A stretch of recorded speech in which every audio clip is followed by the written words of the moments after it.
Welcome to YouTube channel GK GS with Manish sir. आज 17 जुलाई 2024 है और आज की जितने भी महत्वपूर्ण करंट अफेयर्स होंगी और स्टैटिक जीके होंगी वो सभी हम इस वीडियो में डिस्कस करेंगे। तो आइए शुरू करते हैं आज का महत्वपूर्ण करंट अफेयर। आज का पहला प्रश्न है, अंतर्राष्ट्रीय आपराधिक न्याय दिवस कब मनाया गया है? तो यह मनाया गया 17 जुलाई को। 17 जुलाई को अंतर्राष्ट्रीय आपराधिक न्याय दिवस मनाया गया है। अब जुलाई महीने में अब तक कौन कौन से महत्वपूर्ण दिवस मनाए गए हैं? तो राष्ट्रीय चिकित्सक दिवस 1 जुलाई, चार्टर्ड अकाउंटेंट डे 1 जुलाई, राष्ट्रीय डाक कर्मचारी दिवस 1 जुलाई, राष्ट्रीय सहकारिता दिवस 1 जुलाई, विश्व खेल पत्रकार दिवस 2 जुलाई को मनाया गया है। वर्ल्ड यूएफओ डे कब मनाया गया है? तो 2 जुलाई को मनाया गया है वर्ल्ड यूएफओ डे।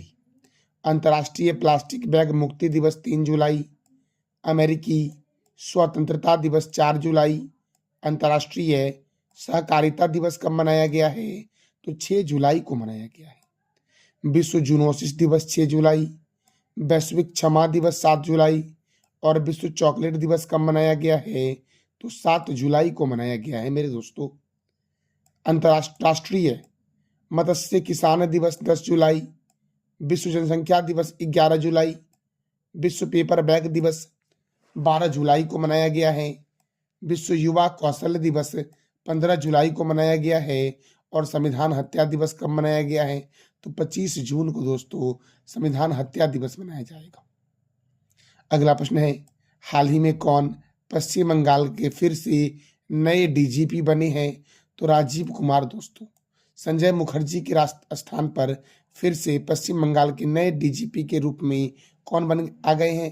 तो राजीव कुमार। तो पश्चिम बंगाल के नए डीजीपी कौन बने हैं? राजीव कुमार बने हैं मेरे प्यारे दोस्तों। अब पश्चिम बंगाल की राजधानी क्या है? कोलकाता। पश्चिम बंगाल के गवर्नर कौन है? सीबी आनंदा बोस। पश्चिम बंगाल के मुख्यमंत्री कौन है? ममता बनर्जी। पश्चिम बंगाल में राज्यसभा सीट कितना है दोस्तों? तो 16 है और लोकसभा कितना है? तो 42 है। बुक्सा राष्ट्रीय उद्यान, नोरा घाटी राष्ट्रीय उद्यान, सिंगलीला राष्ट्रीय उद्यान कहाँ है? तो पश्चिम बंगाल में है। सुंदरबन राष्ट्रीय उद्यान, लोथियन द्वीप वन्य जीव अभ्यारण्य, हिमालय की रानी के उपनाम से जानते हैं दार्जिलिंग को। मयूराक्षी परियोजना दोस्तों मयूराक्षी नदी पर है और ये पश्चिम बंगाल में है। फरक्का परियोजना गंगा और भागीरथी नदी पर है पश्चिम बंगाल में। ईडन गार्डन स्टेडियम कहाँ है? तो कोलकाता में है ईडन गार्डन स्टेडियम दोस्तों। युवा भारतीय स्टेडियम या सॉल्ट लेक स्टेडियम कोलकाता में है। नेताजी स्टेडियम कोलकाता में है। डायमंड हार्बर महलों का शहर और भारत का टॉलीवुड के नाम से जानते हैं कोलकाता को। नेताजी सुभाष चंद्र बोस अंतर्राष्ट्रीय हवाई अड्डा कहाँ है?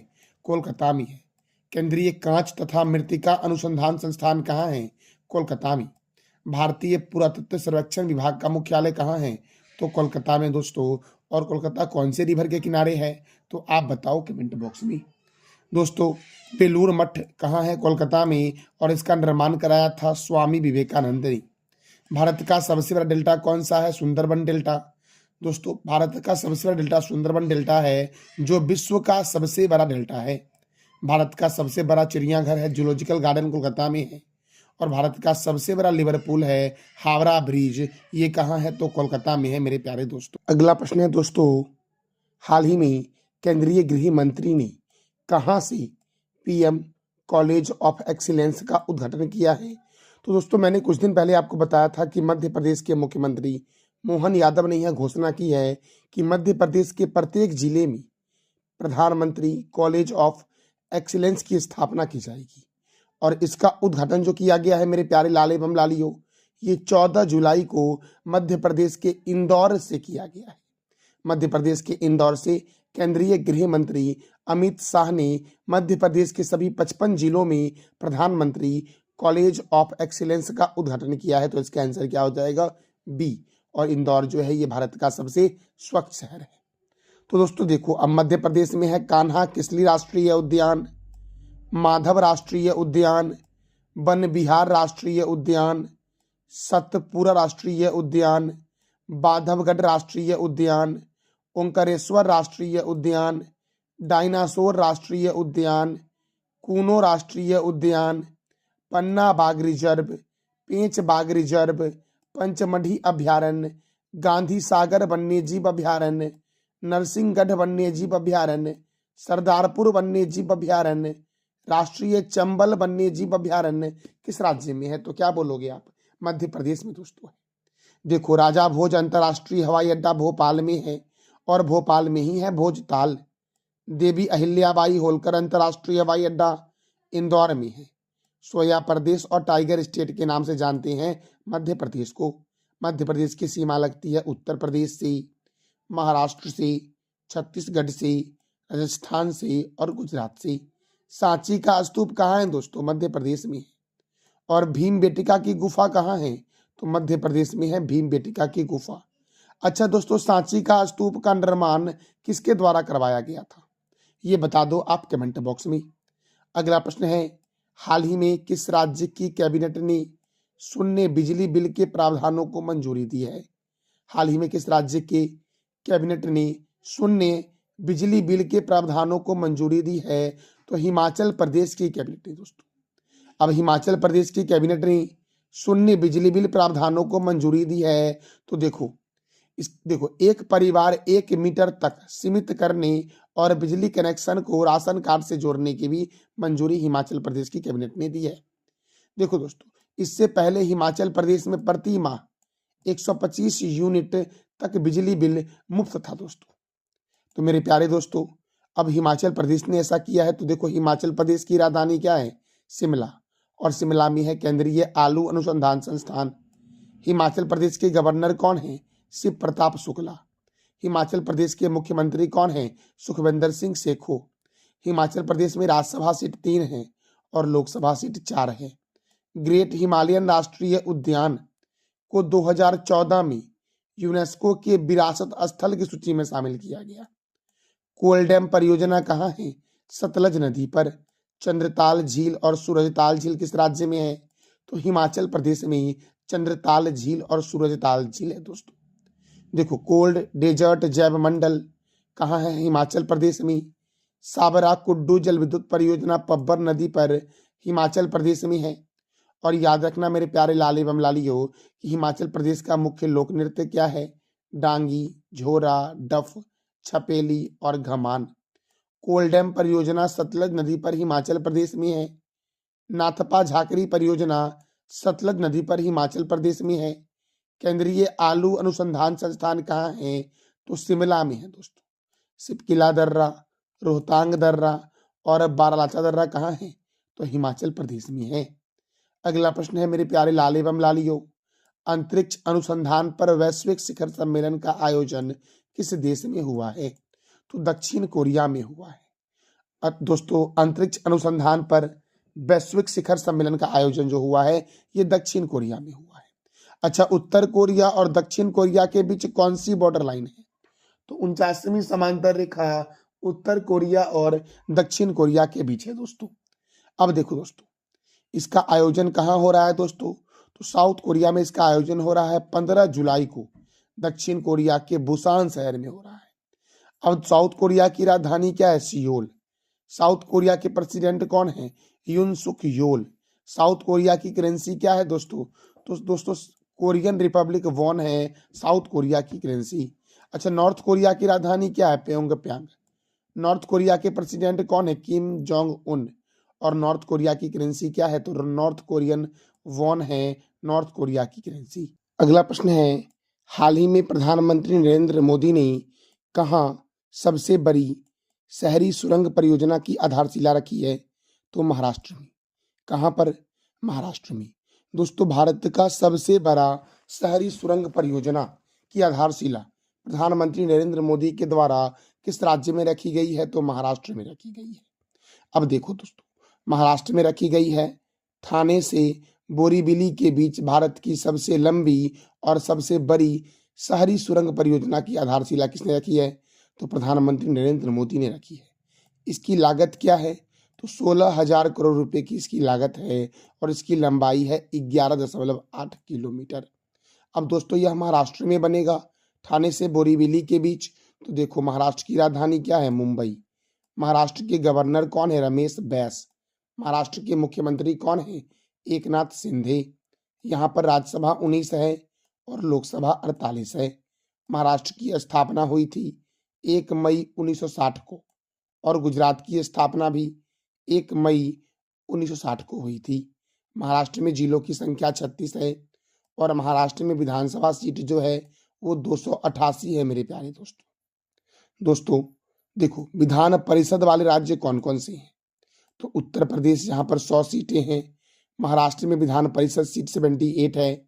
बिहार और कर्नाटक में विधान परिषद सीट कितने हैं? 75। आंध्र प्रदेश में 50 है और तेलंगाना में कितने हैं दोस्तों? तो 40 है। गुगामल नेशनल पार्क कहाँ है? महाराष्ट्र में। नबेगांव राष्ट्रीय उद्यान महाराष्ट्र में है। ताडोबा राष्ट्रीय उद्यान, संजय गांधी राष्ट्रीय उद्यान कहाँ है? किस राज्य में है? तो महाराष्ट्र में है। दोस्तों साहिद्री बाग रिजर्व, चंदोली राष्ट्रीय उद्यान, लोनार वन्यजीव अभ्यारण्य, गढ़चिरौली वन्यजीव अभ्यारण्य, मुक्ताई भवानी वन्यजीव अभ्यारण्य, सागरेश्वर वन्यजीव अभ्यारण्य किस राज्य में है? तो महाराष्ट्र में है। कोयना परियोजना कोयना नदी पर है महाराष्ट्र में। भीमा परियोजना पवना नदी पर है महाराष्ट्र में। जयकबारी परियोजना गोदावरी नदी पर है। तारापुर आणविक पावर संयंत्र ये दोस्तों कहाँ है? तो महाराष्ट्र में। नासिक गोदावरी नदी के किनारे है और लोनार झील किस राज्य में है? तो महाराष्ट्र में है लोनार झील दोस्तों। 7 टापुओं का नगर, भारत का प्रवेश द्वार और भारत का हॉलीवुड के नाम से मुंबई को जानती है। मुंबई में Tata institute of fundamental research का मुख्यालय है। भारतीय भूचुंबकीय संस्थान का हेडक्वार्टर कहाँ है? तो मुंबई में है। छत्रपति शिवाजी अंतर्राष्ट्रीय हवाई अड्डा मुंबई में है। केंद्रीय कपास अनुसंधान केंद्र नागपुर में है। नेशनल केमिकल लेबोरेटरी का हेडक्वार्टर कहाँ है दोस्तों? तो पुणे में है। भारतीय मौसम वेधशाला पुणे में है। आप बताओ कमेंट बॉक्स में कि भारतीय मौसम विज्ञान संस्थान कहाँ है? पशु रोग जांच प्रयोगशाला पुणे में है। भाभा परमाणु अनुसंधान केंद्र कहाँ है दोस्तों? तो मुंबई में है भाभा परमाणु अनुसंधान केंद्र। अगला प्रश्न है, हाल ही में किस आईआईटी ने भारत को वैश्विक शतरंज महाशक्ति बनाने की योजना का अनावरण किया है? हाल ही में किस आईआईटी ने भारत को वैश्विक शतरंज महाशक्ति बनाने की योजना का अनावरण किया है? तो आईआईटी मद्रास ने दोस्तों। इसका आंसर क्या हो जाएगा? तो सी हो जाएगा। अगला प्रश्न है, सीरम इंस्टीट्यूट ऑफ इंडिया और ऑक्सफोर्ड यूनिवर्सिटी ने नया मलेरिया टीका R21 मैट्रिक्स M किस देश में लॉन्च किया है? तो कोट डी आइवर में लॉन्च किया है दोस्तों। सीरम इंस्टीट्यूट ऑफ इंडिया और ऑक्सफोर्ड यूनिवर्सिटी ने नया मलेरिया टीका R21 मैट्रिक्स M किस देश में लॉन्च किया है? तो कोड डी आइवर देश में लॉन्च किया गया है सीरम इंस्टीट्यूट ऑफ इंडिया और ऑक्सफोर्ड यूनिवर्सिटी के द्वारा मेरे प्यारे लाल एवं लालियों। अगला प्रश्न है, उच्चतम न्यायालय के न्यायाधीश के रूप में किसे चुना गया है? तो उच्चतम न्यायालय के न्यायाधीश के रूप में दोस्तों न्यायमूर्ति HN कोटेश्वर सिंह को चुना गया है और न्यायमूर्ति R महादेवन को चुना गया है। इसका आंसर हो जाएगा A और B। और इसी के साथ दोस्तों सर्वोच्च न्यायालय में दोस्तों जो 34 न्यायाधीश थे, तो दोस्तों सर्वोच्च न्यायालय में कितने न्यायाधीश हो गए? अब तो 34 न्यायाधीश हो गए दोस्तों। सर्वोच्च न्यायालय में 1 होते हैं उच्चतम न्यायालय के मुख्य न्यायाधीश और 33 होते हैं अन्य न्यायाधीश दोस्तों। आप बताओ कि सर्वोच्च न्यायालय की स्थापना कब हुई? इसका जवाब दे दो कमेंट बॉक्स में आप। अगला प्रश्न है, सेमकॉप ने किस राज्य में हरित हाइड्रोजन परियोजना शुरू की है? सेमकॉप ने किस राज्य में हरित हाइड्रोजन परियोजना की शुरुआत की है? तो तमिलनाडु में दोस्तों। यह परियोजना 36,238 करोड़ की है तथा तमिलनाडु के थुत्तुकुड्डू में शुरू की गई है। कहां पर? तमिलनाडु के थुत्तुकुड्डू में हरित हाइड्रोजन परियोजना की शुरुआत किसके द्वारा किया गया है? सेमकॉप के द्वारा किया गया दोस्तों। कहां पर? तो थुत्तुकुड्डू में। अब तमिलनाडु, तो देखो तमिलनाडु की राजधानी है चेन्नई। तमिलनाडु के गवर्नर हैं RN रवि। तमिलनाडु के मुख्यमंत्री हैं MK स्टालिन। तमिलनाडु में राज्यसभा 18 है और लोकसभा 39 है। मेटूर बांध कावेरी नदी पर है, पिल्लूर बांध भवानी नदी पर है और किस राज्य में है? तो तमिलनाडु में है दोस्तों। देखो, इंदिरा गांधी अभ्यारण्य, सत्यमंगलम टाइगर रिजर्व, मुद्दुमलई अभ्यारण्य, गुंदई राष्ट्रीय उद्यान, मन्नार की खारी मरीन राष्ट्रीय उद्यान, तूतीकोरिन थर्मल पावर स्टेशन कहाँ है? तो तमिलनाडु में है दोस्तों। तो ये था हमारा आज का महत्वपूर्ण करंट अफेयर। पिछले क्लास में दोस्तों मैंने जो बताया था आपको करंट अफेयर, उसको जरा सा हम रिवीजन कर लेते हैं। विश्व युवा कौशल दिवस मनाया गया 15 जुलाई को। हाल ही में किस देश ने इंग्लैंड को 2-1 से हराकर चौथी बार यूरो कप जीता है? तो स्पेन ने। प्रधानमंत्री नरेंद्र मोदी ने कहा INS टावर का उद्घाटन किया है? तो मुंबई में। मानवी मधु कश्यप किस राज्य की पहली ट्रांस वुमेन सब इंस्पेक्टर बनी है? तो बिहार की बनी है दोस्तों। पेटीएम पेमेंट बैंक के नए CEO कौन बने? अरुण बंसल बनी। KP शर्मा ओली किस देश के नए प्रधानमंत्री बने? नेपाल की। कौन सा राज्य विश्व ऑडियो वर्चुअल एवं मनोरंजन शिखर सम्मेलन का आयोजन करेगा? तो गोवा करेगा। खर्ची पूजा समारोह कहाँ आयोजित किया गया? त्रिपुरा में। हाल ही में किस राज्य ने अपनी पहली पक्षी गैलरी खोला है? तो उत्तराखंड में दोस्तों, और उत्तराखंड के देहरादून में खुला है यह। हाल ही में किस देश को लाल सागर में बचाव कार्य के लिए असाधारण बहादुरी पुरस्कार से सम्मानित किया गया है? तो अपने प्यारे देश भारत को दोस्तों मैंने कल आपसे 3 प्रश्न किया था। आर्मी हॉस्पिटल के कमांडेंट के रूप में किसे नियुक्त किया गया है? शंकर नारायण को नियुक्त किया गया है। किस देश ने रूस से आने वाले शरणार्थियों पर रोक लगाने के लिए कानून पारित किया है? फिनलैंड ने। और संघाई सहयोग संगठन का 10वां सदस्य देश कौन बना है? तो बेलारूस बना है। आज का आपका 3 प्रश्न है जिसका जवाब देना है कमेंट बॉक्स में आपको। खर्ची पूजा महोत्सव का आयोजन किस राज्य में हुआ है? KP शर्मा ओली किस देश के नए प्रधानमंत्री बने हैं? और हाल ही में किस राज्य ने अपनी पहली पक्षी गैलरी खोला है? तो इसका तीनों प्रश्न का जवाब देना है कमेंट बॉक्स में आपको। ये था आज का हमारा महत्वपूर्ण करंट अफेयर्स। जानकारी अच्छी लगी तो चैनल को लाइक करें, शेयर करें और सब्सक्राइब करें। थैंक यू सो मच मेरे प्यारे दोस्तों।